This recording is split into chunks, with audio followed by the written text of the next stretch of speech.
আমার আগে আর কাউকে ভালোবাসোনি তুমি? কেন বাসবো না?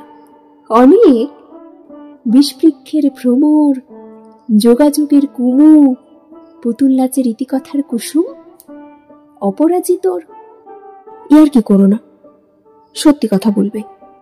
রোগা ছিপছিপে যমুনাকে ভালোবেসেছিলাম বৃন্দাবনে, পাহাড়ি ফুলডুংরিকে ঘাটশিলায়, দজ্জাল যুবতী তোর্সাকে জলপাইগুড়ির জঙ্গলে। আর সেই বেগম সাহেবা নীল বোরখায় জরির কাজ, নাম চিল্কা। আবার বাজে কথার আড়াল তুলছ? বাজে কথা নয়, সত্যি। এদের কাছ থেকেই তো ভালোবাসতে শেখা। অনন্ত দুপুর একটা ঘাস ফড়িংয়ের পিছনে, এক একটা মাছরাঙার পিছনে গোটা বাল্যকাল কাপাস্তুলো ফুটছে। সেই দিকে তাকিয়ে দুটো তিনটে শীত বসন্ত, এইভাবেই তো শরীরের খাল নালায় চুইয়ে চুইয়ে ভালোবাসার জল।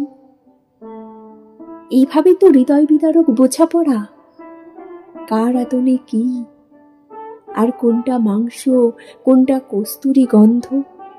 ছেলেবেলায় ভালোবাসা ছিল একটা জামরুল গাছের সঙ্গে। সেই থেকে যখনই কারো দিকে তাকিয়ে দেখতে পাই, জামরুলের নিরপরাধ স্বচ্ছতা ভরাট হয়ে উঠেছে গোলাপি আবার সর্বনাশী। অকাতর ভালোবেসে ফেলি তৎক্ষণাৎ। সে যদি পাহাড় হয়, পাহাড় নদী হয়, নদী কাকাতুয়া হলে, কাকাতুয়া নারী হলে নারী।